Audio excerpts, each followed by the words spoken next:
Hello, everyone. This is Sean Cease at the Authentic Selling Live podcast with authentic sales leaders. And today I don't want to call him Kevin Dorsey, so I'm just going to let you know if you ever prospect him or you send him a cold email or something, call him KD because he will know that you do not know him. Kevin Dorsey, KD, nice to have you on the show. Welcome. I'm pumped to be here, and it's so true. And I'm sure you get this. The amount of hi Kevin KDs I get in emails and LinkedIn messages too, where I just know it was autofilled, is just beyond me. Just beyond me. Yeah. No, those are things, from following you and reading between the lines and paying attention, you pick up on things that mean something to somebody. So that one's not too far away from you. I don't think you have to spend very much time following you to realize that those who know you call you KD. Well, and we're probably going to get into this. This is actually how I know most prospecting messaging is bad. Is I don't even get personalized messaging, and I'm easy to personalize for. Like, I'm easy. You can find all sorts of things to personalize for me, and I don't even get personalized outreach. So I know what's happening out there across the masses. It's crazy, man. It's crazy. So you can validate this that we probably have had maybe it's less than a half a dozen, probably two or three exchanges in direct messages threatening to do something like this, like, hey, we should get together. I think one time you even invited me and I said, dude, I've got so many things going on. I just cannot do it. So we've kind of, I don't know, I wouldn't say developed a relationship that way, but I think there's a mutual respect or trying to get together with each other. So this is the first time that you and I have ever spoken, right? True. So in the spirit of being authentic and tracking down what's what about somebody, I'm going to take a crack at what I know about you from research and tools that I have available. And you tell me how far off I am. Let's go. Let's do it. All right. How about Kevin Dorsey, as a leader, a sales leader, a person, dynamic but sincere? Yeah, I'll take that. Very sincere. Intention is my favorite word. So very intentional. So yeah, I'll give you that one. Excellent. How about decisive but calm, mostly? 100%. I have had reps and managers describe me as a cool burn, not a hot burn. Like, I'm not a rah or a yeller, but you can feel it. So yeah, I'll do that one. Good. All right. And so in the spirit of threes, right? Three's a charm, four's an alarm, right? Keeping it bullet point and straight on target here. How about long-term thinker? Yes. I am a long game specialist. I'm very good at thinking about where I want to be, where I want an org to be in 2 years, 1 year, and working backwards from it. So 100%. All right. So I got a little bit more.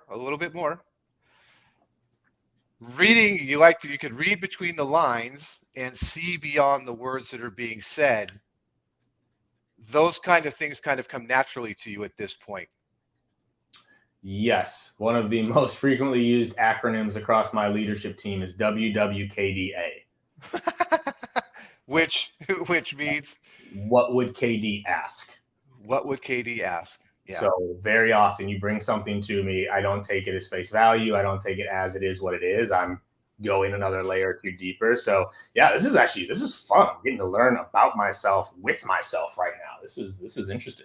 Not too shabby, huh? So we already talked about this one, and I just made a longer note. It's like the decisive but calm, but you typically seem to display, exhibit it's a rare combination of being results orientated and patient at the same time. And what I'm getting at there is that it seems to me that there's got to be some kind of, you've got enough experience to where you understand the part about you've got to give things time. Mm-hmm. But on the other hand, you've got to be results orientated. So I haven't decided if that means hire fast, fire fast, or what that really means. But am anywhere near the neighborhood of being, methodical about being results orientated, but balancing that with, okay, this got to take time, but maybe we miscast something like this. No, slow down to speed up. Say it all the time.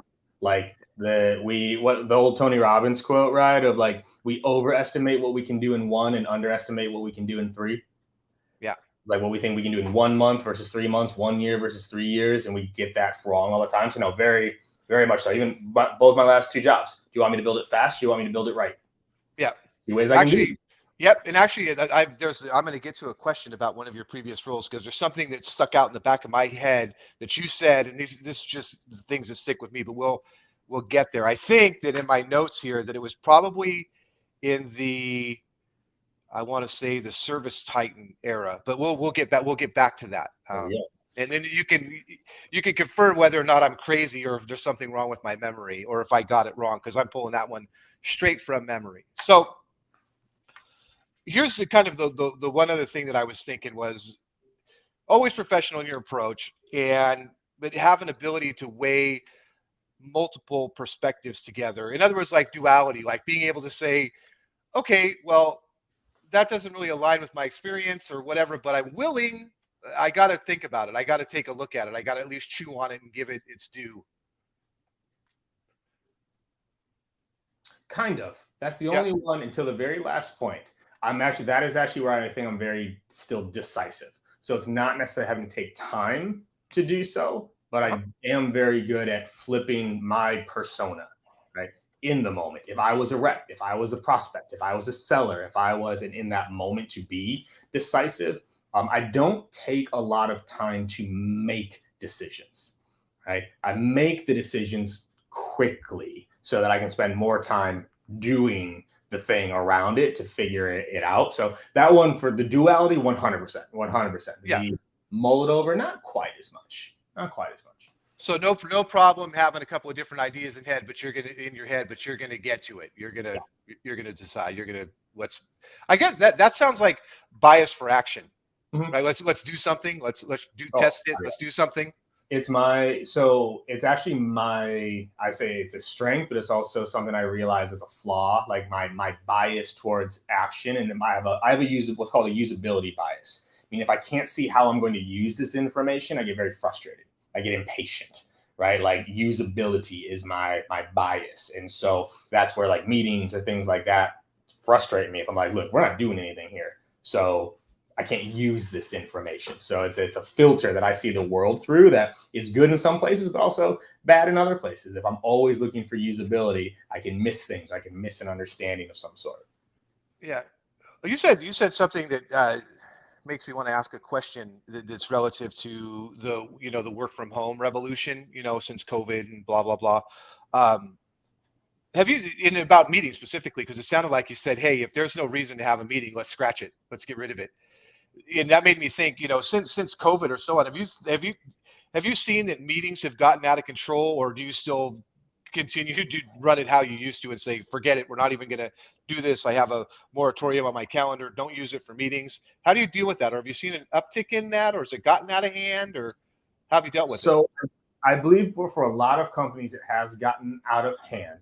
The key to it, and what I want people to hear when I'm saying it, though, is like, what is the intention of that meeting, right? Sometimes we need to have that meeting for nothing but to connect, because we haven't connected in a while. We haven't connected in a long time, but now we have the intention behind it. There's way too many meetings and check-ins and huddles that have no value. They have nothing to actually move things forward. And so I'm a stickler on that. I have a working with me doc. So I literally have like a doc that's like working with KD, right? I might need to add a new profile in there once I get everything from Mantic, but like that's part of it. Is like meetings to me are about action. They're not about updates. And too much now via Zoom, like it's update meetings. That could have been a doc. We need to get together. So yeah, I see it. Like I get to train a lot of companies going to go in. We got managers in 9 to 12 hours of meetings a week that have nothing to do with actually working with their reps. 9, 12 hours of meetings per week. So yeah, it's too much for most companies. It really is. Yeah, and I heard you say in there too that even if the intent was, hey, the goal of this meeting is to hang out and get to know each other better, or just talk about, shoot the shit about whatever for 15 or 20 minutes, I'd rather do that than have some meeting for, hey, where are we on this, or did you do your dials, or some dashboard nonsense, right? Yeah, 100%. And that doesn't happen, does it? I mean, I say it doesn't happen, and I say that kind of because people when it comes to people, process, and technology, I'm a steadfast people person. I fight for the people, love the people, onboard Mhm. people, want to see people succeed. And, that's what I'm saying is that even when I think about it, sometimes I find myself in meetings struggling to get people to open up and things like that. And Mhm. we don't do that. We don't put those kind of meetings on the calendars, and we should. Seems like it. Yeah, it's just what's the intention behind this meeting? If it is to connect, two things have to happen there. One, we have to set that intention, but two, we need to align that intention with the other person. Because if I'm coming into this call to connect and you're coming into this call to get updates, it's also not going to work. Yeah. Hey, Sean, for our one-on-one this week, I just want to dive in. I want to connect. I never get to spend time understanding like your goals, what you've done previously. I'd love to spend some time. Would that be okay with you? Yeah. Yes. All right. Now we have the same intention going into that call. Yeah, that's great. I've got a note on my crib sheet here for this call. The heading is when approaching. I put a note in here that says, "Well, get to the point. Ask for what you want." Right? Mm-hmm. Like you're going to be with Katie. Like, hey, you're going to say, "What are we here?" Like, get to the point. Ask for what you want. Don't get carried away with the fluff. So onto that question about your work, your kind of evolution here, and I'll be brief here. Around 2015, 2016, I re-entered the SaaS high-tech sales world, got back on LinkedIn after taking probably about a 5-year, 6 break after building a brewery, kind of detouring from that, building a brewery, doing a hobby gone wild, getting a divorce, some other things, becoming a single dad of 3 daughters and settling into that, had a little break. So 2015, 2016, I re-entered, the LinkedIn world and jammed myself right back in. And that's where I ran into you. I think you were at that time you were at Snack Nation, and I was following you and paying attention to you, and basically kind of was like, oh, here's somebody who's worth following that'll help me get orientated as to what in the world's going on in the world of sales. Because in that, I don't know, that 5, 6, 7 year, that jump from from 2010 to 20, I mean, the whole world went crazy with automation and so on. And I was coming back in as a phone person, remembering when I had a red light blinking on my phone because there was a voicemail because somebody called me back, or coming back from lunch and going and checking the fax machine because there were Oh, POs stacked up on there. Like, things were moving. But in that little time, things had changed. And so you seem to have been at Snack Nation doing a really great job with the with sales leadership in general. It just seemed like you had a great grip. I learned about SDRs, the specialization of roles because of predictable revenue and so on. So I don't think we need to go over the fact that you're an excellent leader and so on. But there was one thing that I wanted to hear from you is more of like a vulnerability thing. And I don't know if I have this right. This is what I was pulling from my memory, but I believe it was Service Titan. I think that was where you made a post and said, "Hey, I had a plan here. These guys gave me a chance, but it didn't go the way I wanted." Do you remember that post? Was that you? Mhm. And so I'm stepping back from that. I was wondering, and if you don't want to talk about it or whatever, you don't have to, but I was wondering if you could unpack that just briefly, like what happened there. You went in with a plan, but it didn't go the way you wanted, and then you came out on LinkedIn and you admitted it and said, "Hey, some things just don't go the way that you planned." And I couldn't think of a more authentic thing to talk about, because everyone says, "Oh, hey, I hopped on the phone and booked 5 meetings in 10 minutes." Like, okay, yeah, well, how'd the next 2 hours go? And we don't get a lot of time to talk about where we put our best foot forward and it didn't go well. So I was wondering if you could give us a couple of minutes on what happened there For for sure. you. So Yeah. there's 3 layers to it, interestingly enough, right? Mm-hmm. What I built is Service Titan, I'm incredibly proud of. And Yeah. we actually did do a very good job at it in terms of what we were able to do with pipeline, what we're doing with hiring, right? I went from 20 some people to almost 100 people in just over a year. We 4x'd pipeline in 3 different channels. But there's 2 core things that happened. And I got great people. Funny enough, since then, my core group, so many of them are still there. 5 years ago. Mm-hmm. And they're still there and in management roles and leadership roles. It's been amazing. But 2 key things happened there. One, I got signed up for a plan that I did not approve. Right? So the expectations of what I needed to hit that were quote unquote good was not a plan that I built. Right? So although 4Xing is phenomenal, the plan was 6. Yeah. Well, the feasibility of that was not possible to do that. So there was an infeasibility of plan. But that's the second biggest learning lesson for me there is I did not play the politics right there. Right. And this is a part of life and leadership that a lot of people don't want to admit or understand, but politics matter internally. And I did not build the right relationships with the right people. I never fit into the boys club that was kind of in place there with some of the OG individuals at that company. I didn't, and I also didn't try to, funny enough, intentionally, because my heart was broken from stagnation. I never wanted to leave stagnation because Oh, okay. those were my people. Those were my babies, right? Like Yeah. I built that from scratch. And so very intentional. Like I'm not going to get too close to people here. I'm not going to build those relationships because I don't want to feel that heartbreak again. Mm-hmm. So not having the right relationships, signed up for a plan that was not capable to be hit. And that's the recipe for, hey, this did not work out. And so I wrote what I wrote on LinkedIn. I was open and honest about it. There was definitely some things that were different behind the scenes in that process. But yeah, that was it. It's the only time in my entire life, that has occurred in my career. Yeah. You saying that the Snack Nation folks were your people and that you were invested there. Those are my people, and you didn't have that same feeling at Service Titan. I could see that because that's kind of where I went from that from you being at Patient Pop, and whenever I saw you on a podcast or a post or something where you're talking, your energy and your investment, everything was just, it was contagious. You know what I mean? And that's what originally got me, following you and interested in you, as you basically your humility and genuine and your enthusiasm, and you just seem to really care about your people and where you were going. And then when you did the post for, hey, this didn't work out, it was just more reinforcement for your humility and being a normal human being, which again, that's just right up my alley, because my experience is that people are going through life and we have so much more in common with each other than divides us, but for some reason we seem to hang out on the fringe and figure out what divides us and argue about things that don't make any sense. So good. 100%. Yeah, thanks for sharing that. I really appreciate that, because that was the question that's always been on my mind. I could have asked it in private, but you know it is the Authentic Sales Leaders podcast, so we got to be authentic.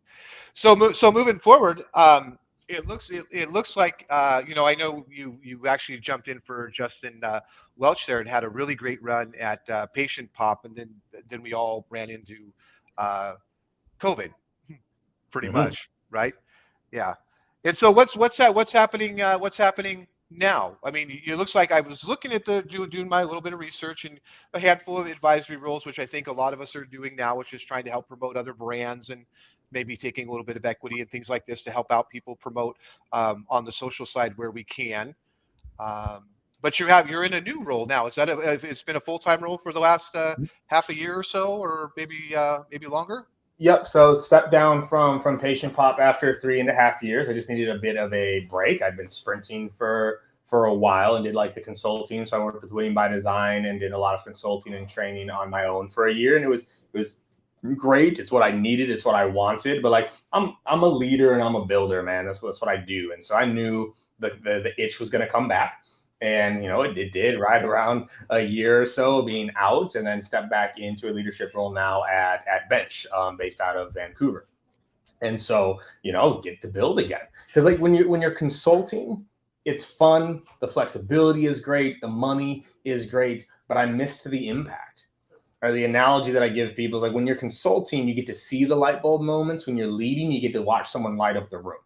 You know what I'm saying? Yeah. Whereas like, I don't get to see that when I'm just coaching people. Whereas when it's my people and I've got people on my team hitting new marks, and I get to see Soraya, a new manager, just implementing things, and Allison, a new manager, executing and watching her team like that. Oh, I missed it. So yeah, I'm back in it now full time, and it's been great. Same struggles that are there when building teams, but also a lot of like the highlights are there as well.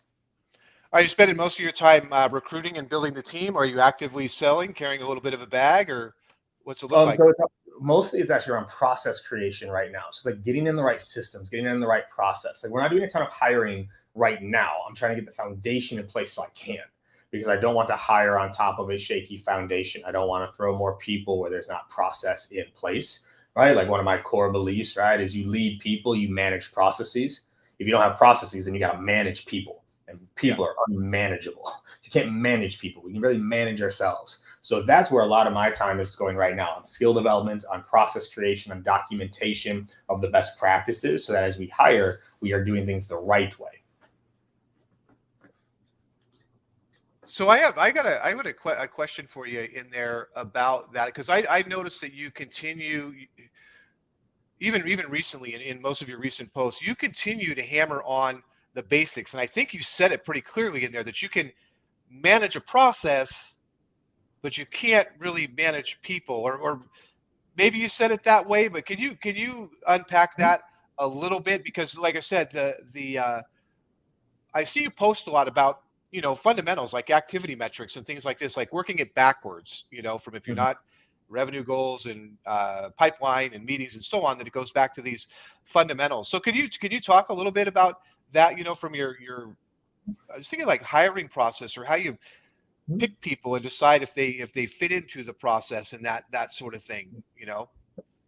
It's just like anything else, right? You pick up on patterns of success and you build a process around it. So if I look, coming into bench, okay, I'm going to look at who are my top performers, and I'm going to analyze them.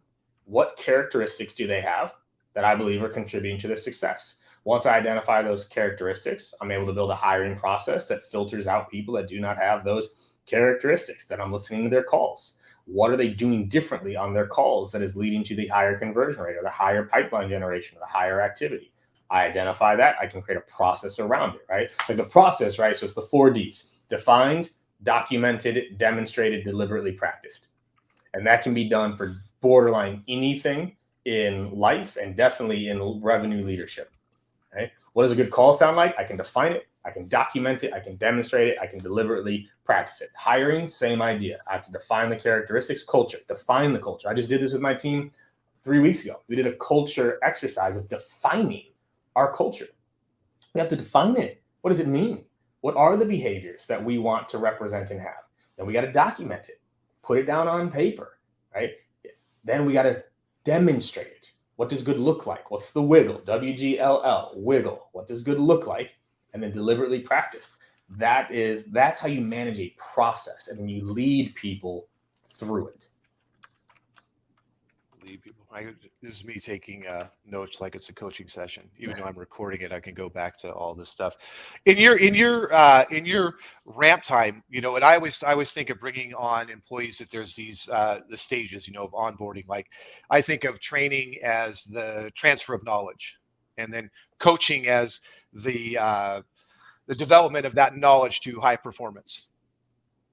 So in the spirit of giving people enough time to get there and to assess whether you've casted defined the role properly and cast a person into the right role, what is your onboarding ramp look like for a new rep? Whether it was like for example an SDR versus a AE, how much time do they have to come up to speed, and what do those timeframes look like from onboarding to welcome aboard to training on the process to coaching to high performance? So I look at ramp generally as a 90-day process. Now, the way I define ramp is different than I think a decent majority. A lot of people say ramp is like, you ramp them and it's like basically getting them on the phones. To me, that is not ramped, right? Ramped is getting to full quota production. So funny enough, actually, I was on a webinar a few months ago and they put some data up, and it was like, that only like 40% of like SDRs hit quota or something. And then like the argument someone brought up was like, so like, how can we shorten ramp time? And I was like, see, no. That lets me know that no one understands what ramp is. If only 40% of SDRs are even getting to quota, that means ramp time is infinite. We can't say we're ramping people in 3 months if only 40% of people are ever getting to quota. It means that we're not ramping people at all. We're not getting there. So I'm looking at 90 days to 120 days, depending on what the role is. There's some deal, like some sales cycles, you can hit quota faster, but I measured off skill and certification. Can they execute a call the way I expect them to execute a call? Can they handle the objections, right? Like it's the 80-20 rule in effect. 80% of the calls go the same way. 80% of the objections are the same. 80% of the reasons why people buy are the same. The personas that you're speaking to, 80% of them are the same within that process. So we go heavy on prospect knowledge in the first one. Do you understand the prospect, the problems, their language, the industry? Then we get into process. Okay, how to make these calls, how to send these emails, how to write a good email, how to send video. Then we get into product. Right? Now we can connect the dots all the way through. So that's generally how I run my onboarding process. I'm literally in the process of revamping it right now at Bench, because it did represent kind of the old way of doing it. Get them in, right? It's like 2-3 weeks of a boot camp, and then they're on the phones. I'm like, they're not ready. Yeah. They're not ready, right? I can hear it. They're not ready for these calls yet. We need to get them ready. And a huge part of my onboarding, though, it's practice based, right? So my days are split. Half the time is absorption, half the time is action. We're like, you're doing the skill that we're working on. I do not believe reps should be practicing on prospects. And that's where most reps do practice, right? They sit down with you, you teach them something, and then they go hop on the phone. They're practicing with the prospect. If they can't do it in practice, I know they can't do it in the game. And that is where we focus all of our like activities during the ramp, is like, you have to prove you can do it in practice before I even let you try it in a game. So when you said absorbing, when you use the word absorbing there, I was wondering if that was like assessing, like you're actually taking a look at what's actually happening in terms of what you did coach or train, to see if that's, like you said, literally the word being absorbed by them, like assessing whether or not it's hitting home and you're making. So so absorption for them, that's where we're teaching. So that's where they're going through classroom sessions, or they're reading something, they're going through training modules, videos, they're listening to calls, right? Where they're absorbing information. Then the application of that is in like the practice sessions, right? It's okay, now we're going to do the things that we were absorbing earlier that day. Yeah. Is it getting, I don't know if this is the right way to say this, harder or easier, but how challenging is it today, kind of in 30 seconds or so, to hire in this world gone remote, world? Or is it really any different than it was when people came in the office, really, if you knew what you were doing? Hiring to me has not gotten harder or easier. Onboarding has gotten significantly harder. It's the only metric I was not able to get back to pre-remote data points was ramp time. It's the only one. Everything else, activity, conversion rates, close rates, one full, fine.